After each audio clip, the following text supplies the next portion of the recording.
بسم اللہ الرحمن الرحیم 29واں پارہ 11 صورتوں پر مشتمل ہے۔ سورۃ الملک یہ ترتیب کے اعتبار سے 67 اور نزول کے اعتبار سے 77 نمبر پر مکہ میں نازل ہوئی۔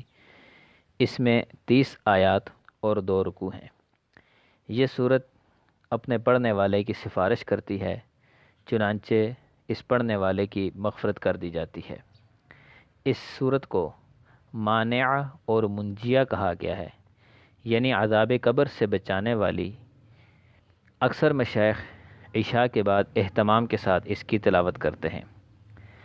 اس صورت میں بتایا گیا ہے کہ حقیقی بادشاہت اللہ کی ہے، اسی کے ہاتھ میں موت و حیات، ذلت و عزت ہے، ذرے ذرے کا اس کو علم ہے، زمین پر چلنے پھرنے کے لیے راستے اسی نے بنائے، فضاؤں میں اڑتے ہوئے پرندوں کو بھی وہی روکے رکھا ہے۔ اس کی مختلف آیات میں یہی مضمون بیان ہوا ہے۔ اس کے علاوہ وجود باری تعالیٰ پر تکوینی دلائل دیتے ہوئے فرمایا الذی خلق سبع سماوات طباقا ما تری فی خلق الرحمن من تفاوت۔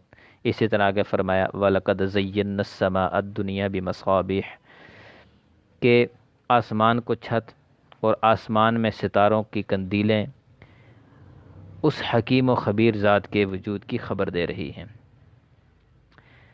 آیت نمبر 6 سے لے کر 11 تک جہنمیوں اور جہنم کے داروغہ کے درمیان جو مکالمہ ہے اس کا ذکر کیا کہ جب جہنمیوں کو دہکتی ہوئی آگ میں ڈالا جائے گا تو داروغے ان سے پوچھیں گے الم یاتکم نذیر، کیا تمہارے پاس کوئی ڈرانے والا نہیں آیا تھا؟ تو آگے سے یہ جواب میں کہیں گے بلا قد جاءنا نذیر فکذبنا وقلنا ما نزل اللہ من شیء ان انتم الا فی ضلال کبیر۔ تو یہ کہیں گے ہاں بے شک ہمارے پاس خبردار کرنے والا آیا تھا، مگر ہم نے اسے جھٹلا دیا۔ اگر ہم سنتے اور عقل سے کام لیتے تو آج دوزخ میں نہ ہوتے۔ لو کننا نسمع او نعقل ما کننا فی اصحاب السعیر۔ سورۃ القلم یہ ترتیب کے اعتبار سے 68 اور نزول کے اعتبار سے دوسرے نمبر پر مکہ میں نازل ہوئی۔ اس میں 52 آیات اور 2 رکوع ہیں۔ سورت کے آغاز میں اللہ نے قلم کی قسم کھائی ہے، اس لیے اسے سورہ قلم کہتے ہیں۔ یہ بات قلم کی عظمت اور اس کے نعمت ہونے کو ظاہر کرتی ہے۔ سب سے پہلی چیز جو اللہ نے پیدا فرمائی وہ قلم تھا۔ پھر اللہ نے نون یعنی دوات کو پیدا فرمایا۔ انسانوں میں سے سب سے پہلے جس نے قلم سے لکھا وہ حضرت ادریس علیہ السلام تھے۔ ان کی پیدائش کے وقت حضرت آدم علیہ السلام زندہ تھے اور آدم علیہ السلام کی وفات کے وقت ان کی عمر 308 سال تھی۔ ان کا اصل نام اخنوع تھا۔ اس صورت کے آغاز میں آپ علیہ السلام کے اخلاق عالی کا ذکر کرتے ہوئے اور آپ کے مناقب کو بیان کرتے ہوئے قسم کھا کے فرمایا کہ آپ دیوانہ نہیں ہیں۔ ما انت بنعمت ربک بمجنون، جیسا کہ مخالفین پروپیگنڈا کرتے تھے اور آپ کے لیے انتہائی نازیبا الفاظ استعمال کرتے تھے۔ اس کے بعد آگے فرمایا وَإِنَّ لَكَ لَأَجْرًا غَيْرَ مَمْنُونٍ وَإِنَّكَ لَعَلَىٰ خُلُقٍ عَظِيمٍ کہ آپ کے لیے بے انتہا اجر ہے اور آپ کے اخلاق عظیم ہیں۔ اس کے بعد آگے جو آپ علیہ السلام کے مخالفین تھے ان کی اخلاقی پستی اور ان کی کمینگی کو بیان کرتے ہوئے فرمایا کہ آپ کسی ایسے شخص کی باتوں میں نہ آنا جو بہت قسمیں کھانے والا، وَلَا تُطِعْ كُلَّ حَلَّافٍ مَّهِينٍ ہمازٍ مشاء بنمیم، جو بہت قسمیں کھانے والا بے وقت شخص ہے، طعنے دینے کا عادی، چغلیاں لگانے والا، بھلائی سے روکنے والا، زیادتی کرنے والا، بد عمل اور بد مزاج ہے، اور اس کے علاوہ نچلے نسب والا بھی ہے۔ صرف اسی وجہ سے ہے، یہ سب کچھ اس وجہ سے کرتا ہے کہ وہ بڑے مال اور اولاد والا ہے۔ یہ آیت ولید ابن مغیرہ کے بارے میں نازل ہوئی۔ اس کے بعد باغ والوں کا قصہ بیان کیا جو کہ یمن کے قریب تھا۔ اس کا مالک پیداوار میں سے غرباء پر خرچ کرتا۔ اس کے مرنے کے بعد اس کی اولاد نے اپنے اخراجات اور مجبوریوں کا بہانہ بنا کر مساکین کو محروم رکھنے اور ساری پیداوار سمیٹ کر گھر لے جانے کی منصوبہ بندی کی۔ فانطلقوا وهم يتخافتون اللہ يدخلنها اليوم علیکم مسکین، چنانچہ اللہ نے پاک کو ہی تباہ کر دیا۔ اس کے بعد قیامت کی ہولناکیوں کو بیان کرتے ہوئے فرمایا یوم یکشف عن ساق ویدعون الی السجود فلا یستطیعون، کہ جس دن پنڈلی کھول دی جائے گی اور سجدے کے لیے بلائے جائیں گے تو سجدہ نہ کر سکیں گے۔ گویا دنیا میں سجدہ نہ کرنے کی وجہ سے آخرت میں سجدہ کرنے کی طاقت اور اختیار سلب کر دیا جائے گا۔ پنڈلی کھولے جانے سے قیامت کے شدائد اور ہولناکیاں مراد ہیں، اور یہ متشابہات میں سے ہے جس کی اصل حقیقت اللہ ہی کو معلوم ہے۔ سورۃ الحاقہ یہ ترتیب کے اعتبار سے 59 اور نزول کے اعتبار سے 78 نمبر پر مکہ میں نازل ہوئی۔ اس میں 52 آیات اور 2 رکوع ہیں۔ قیامت کے مختلف ناموں میں سے ایک حاقہ بھی ہے جس کے معنی ہیں ثابت ہونے والی، کیونکہ بروز قیامت اللہ کے وعدے اور وعیدیں ثابت ہوں گی، اس لیے اس صورت کا نام حاقہ رکھا گیا۔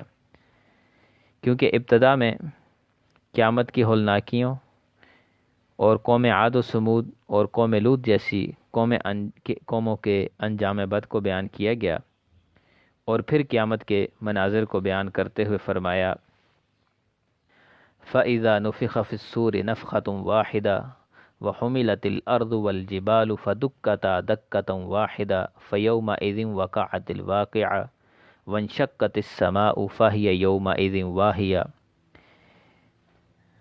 کہ سور پھونکا جائے گا، زمین اور پہاڑ ریزہ ریزہ ہو جائیں گے، آسمان پھٹ جائے گا، فرشتے نازل ہوں گے، پھر انسانوں کو اللہ کے سامنے پیش کیا جائے گا۔ نیک بختوں کو نامہ اعمال دائیں ہاتھ میں دیا جائے گا جس سے وہ خوشی کے مارے لوگوں کو دکھائیں گے، اور بدبختوں کو نامہ اعمال بائیں ہاتھ میں دیا جائے گا۔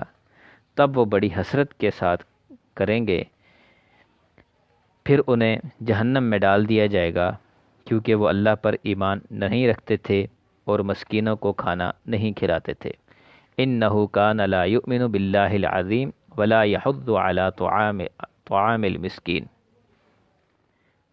پھر اس کے بعد قرآن پاک اور آپ علیہ السلام کی سچائی کو بیان کرتے ہوئے فرمایا فلا اقسم بما تبصرون وما لا تبصرون انہ لقول رسول کریم وما هو بقول شاعر قلیلا ما تؤمنون ولا بقول کاہن قلیلا ما تذکرون تنزیل من رب العالمین، کہ قسم کھاتا ہوں میں اس کی جسے تم دیکھتے ہو اور اس کی بھی جسے تم نہیں دیکھتے، کہ یہ قرآن کا معزز پیغام لانے والے ایک معزز پیغام لانے والے کا کلام ہے، یہ کسی شاعر کا کلام نہیں۔ تم ایمان تھوڑا ہی لاتے ہو، اور نہ ہی یہ کسی کاہن کا کلام ہے، مگر تم سبق تھوڑا ہی لیتے ہو۔ یہ کلام تمام جہانوں کے پروردگار کی طرف سے اتارا جا رہا ہے۔ اگلی سورت سورۃ المعارج یہ ترتیب کے اعتبار سے 70 اور نزول کے اعتبار سے 79 نمبر پر مکہ میں نازل ہوئی۔ اس میں 44 آیات اور 2 رکوع ہیں۔ اللہ تعالیٰ نے قیامت کی منظر کشی اس صورت کے اندر کی ہے کہ کفار مکہ آپ علیہ السلام کی دعوت کا مذاق اڑاتے اور عذاب کا مطالبہ کرتے، چنانچہ اللہ تعالیٰ نے اس قیامت کی منظر کشی کو بیان کرتے ہوئے وہاں مجرموں کے حال کو بیان کیا۔ اور وہ دن ایسا دن ہے کان مقدارہ 50,000 سنہ، جس میں ایک دن 50,000 سال کے برابر ہوگا۔ اس دن کی ہولناکی قریبی رشتوں کو فراموش کروا دے گی، پہاڑ رنگین روئی کی طرح ہو جائیں گے۔ اس کے بعد انسانی فطرت کو بیان کرتے ہوئے فرمایا ان الانسان خلق ہلوعا اذا مسہ الشر جزوعا، کہ یہ بڑا حریص ہے، جب تکلیف پہنچتی ہے تو چیختا چلاتا ہے، اور جب اس کو خوشحالی آتی ہے تو یہ بخیل بن جاتا ہے۔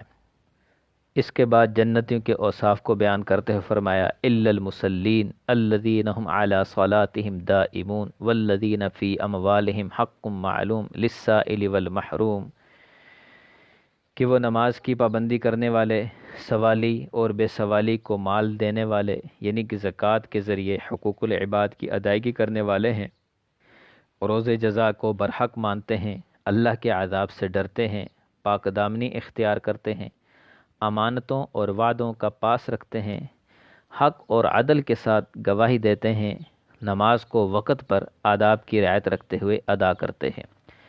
سورۃ نوح ترتیب کے اعتبار سے 71 اور نزول کے اعتبار سے بھی 71ویں نمبر پر مکہ میں نازل ہوئی۔ اس میں 28 آیات اور 2 رکوع ہیں۔ اس میں نوح علیہ السلام کا واقعہ مذکور ہے۔ نوح علیہ السلام جن کا نام عبد الغفار بن لامک تھا، کثرت رونے کی وجہ سے ان کا نام نوح پڑ گیا۔ 950 سال اپنی قوم کو دن اور رات اعلانیہ اور پوشیدہ دعوت دی، لیکن جتنی دعوت بڑھتی اتنا ہی قوم ان سے دور بھاگتی۔ نوح علیہ السلام کی قوم سب سے پہلے شرک کرنے والی قوم تھی۔ ود نام کا ایک بت تھا جو ان کے ایک بزرگ کی تصویر تھی۔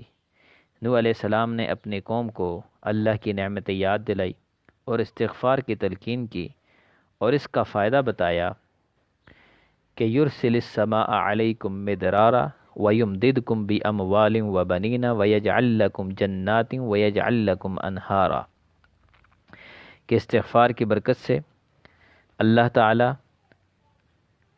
موسلادھار بارشیں برسائے گا، مال اور اولاد دے گا، باغات دے گا، نہریں جاری کرے گا، لیکن وہ اپنے بتوں ود، سواع، یغوث، یعوق اور نصر کو چھوڑنے پر آمادہ نہ ہوئے، تو اللہ نے نوح علیہ السلام اور ان کے متبعین کو کشتی میں سوار کر کے نجات دی اور بقیہ کو آسمان سے پانی برسا کر اور زمین سے پانی نکال کر ہلاک کر دیا۔ 3 بیٹے حام، سام اور یافت ایمان لائے اور نجات پا گئے۔ ایک بیٹے کنعان نے انکار کیا، وہ ہلاک ہو گیا۔ سورۃ الجن ترتیب کے اعتبار سے 72 اور نزول کے اعتبار سے 40ویں نمبر پر مکہ میں نازل ہوئی۔ اس میں 28 آیات اور 2 رکوع ہیں۔ اس میں جنات کے ایمان لانے کا واقعہ مذکور ہے۔ ایک مرتبہ آپ علیہ السلام وادی نخلا میں گئے، نماز فجر میں قرآن مجید کی تلاوت کر رہے تھے کہ جنات کی ایک جماعت کا وہاں سے گزر ہوا۔ جب انہوں نے قرآن سنا تو انہیں کائنات میں رونما ہونے والی تبدیلیوں کا راز معلوم ہوا کہ وہ اب پہلے کی طرح آسمان پر جا کر فرشتوں کی گفتگو کیوں نہیں سن سکتے اور اس کو سن کر مستقبل کے حالات کیوں نہیں معلوم کر سکے، اور شہاب ثاقب کیوں ان کا اب تعاقب کرتا ہے۔ چنانچہ قرآن سن کر اس کی عظمت ان کے دلوں میں اتر گئی اور وہ ایمان لے آئے اور واپس جا کر اپنی قوم کو بھی ایمان کی دعوت دی، اور آپ کی دعوت کا ذکر کرتے ہوئے ساتھ ساتھ یہ فرمایا کہ وہ ایمان اور توحید کی دعوت دیتے ہیں اور شرک سے منع کرتے ہیں، اور جو نفع و نقصان کا مالک ہے وہ صرف اور صرف اللہ رب العزت کی ذات ہے، اور یہ جو مساجد ہیں یہ اسی لیے ہیں کہ اس میں صرف اللہ کو پکارا جائے۔ وَأَنَّ الْمَسَاجِدَ لِلَّهِ فَلَا تَدْعُوا مَعَ اللَّهِ أَحَدًا، لہٰذا اس کے ساتھ کسی اور کو نہ پکارا جائے، نفع اور نقصان صرف اللہ کے ہاتھ میں ہے۔ اور آپ علیہ السلام کی زبانی اعلان فرمایا کہ میرا کام صرف اللہ کا پیغام اس کے بندوں تک پہنچانا ہے۔ سورۃ المزمل یہ ترتیب کے اعتبار سے 73 اور نزول کے اعتبار سے 3 نمبر پر مکہ میں نازل ہوئی۔ اس میں 20 آیات اور 2 رکوع ہیں۔ آپ علیہ السلام کی ایک صفت کپڑے میں لپٹنے والا کا اس صورت میں ذکر ہے، اس مناسبت سے اس کا نام سورہ مزمل رکھا گیا۔ اس صورت میں آپ علیہ السلام کی زندگی کے مختلف پہلوؤں، آپ علیہ السلام کی عبادت، خالص اللہ کی طرف متوجہ ہونا، آپ کا قیام اور تلاوت، آپ کا جہاد اور مجاہدہ کا ذکر ہے۔ گویا یہ صورت آپ علیہ السلام کی شخصیت کا بیان ہے۔ آپ صلی اللہ علیہ وسلم رات کو لمبی نمازیں پڑھتے جس سے پاؤں پر ورم آ جاتا۔ اللہ نے حکم دیا قیام کم کریں، قم اللیل الا قلیلا نصفہ او انقص منہ قلیلا، آدھی رات یا آدھی سے بھی کم کریں، اور دن کو دعوت کے دوران مشرکین کی طرف سے ملنے والی ایذاؤں پر صبر کا حکم دیا، اور انکار کرنے والوں کو ڈرانے کے لیے فرعون کا قصہ بیان کیا، جسے کفر و سرکشی کی وجہ سے اللہ نے ہلاک کیا تھا۔ سورت کے آخر میں تلاوت، نماز اور زکوٰۃ کا حکم دیا۔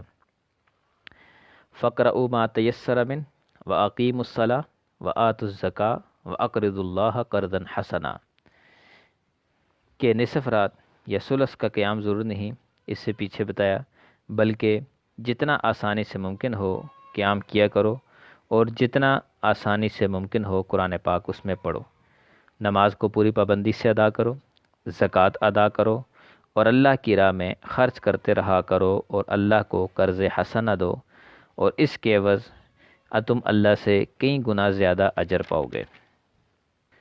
سورۃ المدثر یہ ترتیب کے اعتبار سے 74 اور نزول کے اعتبار سے چوتھے نمبر پر مکہ میں نازل ہوئی۔ اس میں 56 آیات اور 2 رکوع ہیں۔ آغاز وحی میں بوجہ خوف آپ علیہ الصلاۃ والسلام کپڑا اوڑھ لیتے تھے، اس لیے خطاب کیا یا ایھا المدثر۔ آپ علیہ السلام کو اس صورت میں اللہ کی طرف سے اعلانیہ دعوت دینے اور کفار کو عذاب سے ڈرانے کا حکم دیا، اور اس دعوت پر ان کی طرف سے دی جانے والی تکالیف پر صبر کا حکم دیا۔ یا ایھا المدثر قم فانذر، اور آگے فرمایا وَلِرَبِّکَ فاصبر۔ اس کے بعد آپ صلی اللہ علیہ وسلم کے بدترین دشمن ولید ابن مغیرہ کا تذکرہ کیا۔ ذرنی ومن خلقت وحیدا وجعلت له مالا ممدودا وبنین شہودا ومہدت له تمہیدا۔ یہ شخص قرآن سنتا تھا، پہچانتا بھی تھا کہ یہ اللہ کا کلام ہے، لیکن اس نے بڑا آدمی ہونے اور مال و دولت کی فراوانی ہونے کے گھمنڈ میں ضد اور عناد اور ہٹ دھرمی سے کام لیا اور اس کا انکار کیا، اور قرآن کو نعوذ باللہ اس نے سحر اور جادو قرار دیا۔ ان ھذا الا سحر یؤثر ان ھذا الا قول البشر۔ اس کے بعد جنتیوں اور جہنمیوں کے مابین مکالمہ، اور جو چاند کا ذکر کرنے سے پہلے اللہ نے چاند، رات اور صبح کی قسم کھا کر جہنم کی مصیبتوں کا ذکر فرمایا، اور اس کے بعد ذکر فرمایا کہ جنتی جہنمیوں سے سوال کریں گے کہ کس چیز نے تمہیں دوزخ میں ڈالا، ما سلککم فی سقر، تو وہ جواب دیں گے لم نک من المصلین ولم نک نطعم المسکین، کہ ہم نماز نہیں پڑھتے تھے، ہم مسکینوں کو کھانا نہیں کھلاتے تھے، اور جو لوگ بہودہ باتوں میں گھستے ہم بھی ان کے ساتھ گھس جایا کرتے تھے، وَكُنَّا نُكَذِّبُ بِيَوْمِ الدِّينِ، اور ہم قیامت کا انکار کرتے۔ اگلی سورت سورۃ القیامہ یہ ترتیب کے اعتبار سے 75 اور نزول کے اعتبار سے 31ویں نمبر پر مکہ میں نازل ہوئی۔ اس میں 40 آیات اور 2 رکوع ہیں۔ اس میں زیادہ تر قیامت کے احوال ذکر ہیں۔ قیامت کا احوال ذکر کرتے ہوئے فرمایا کہ اس دن ہم انسان کے ایک ایک پورے کو درست کر دیں گے۔ بلا قادرین علی ان نسوی بنانا،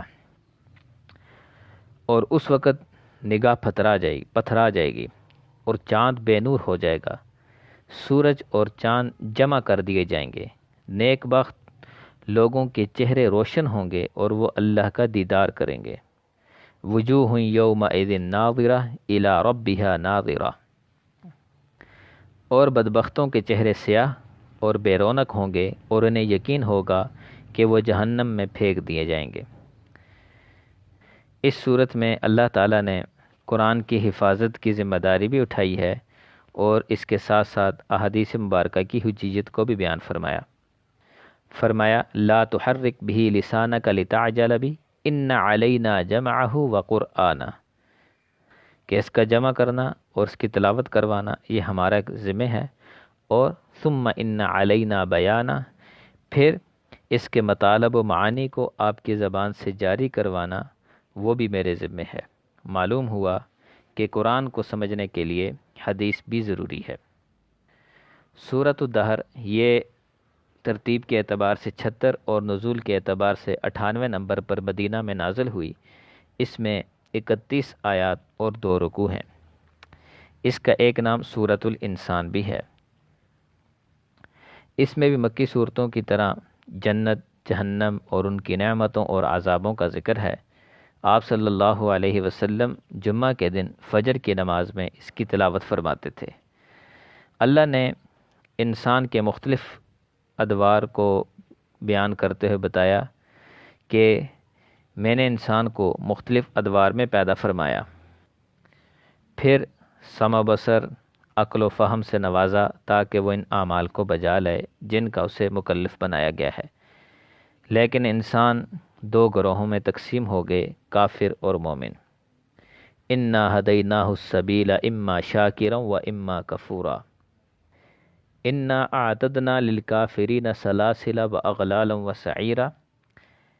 کافروں کے لیے آخرت میں زنجیریں، طوق اور شعلوں والی آگ ہے، اور ایمان والوں اور شکر گزاروں کے لیے جام ہوں گے جن میں کافور کی آمیزش ہوگی، ریشم کا لباس ہوگا، ایسے غلمان ان کے ارد گرد چاندی کے برتن لے کر گھومیں گے، اور وہ لڑکے ایسے محسوس ہوں گے جیسے بکھرے ہوئے موتی۔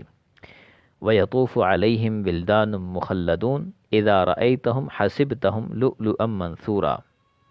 باغات ان کے اوپر جھکے ہوئے ہوں گے، یہ سب اس لیے کہ جب کوئی نظر مان لیتے تو اسے پورا کرتے، اور قیامت کے دن سے ڈرتے، اور محض اللہ کی رضا کے لیے مسکینوں اور یتیموں اور قیدیوں کو کھانا کھلاتے۔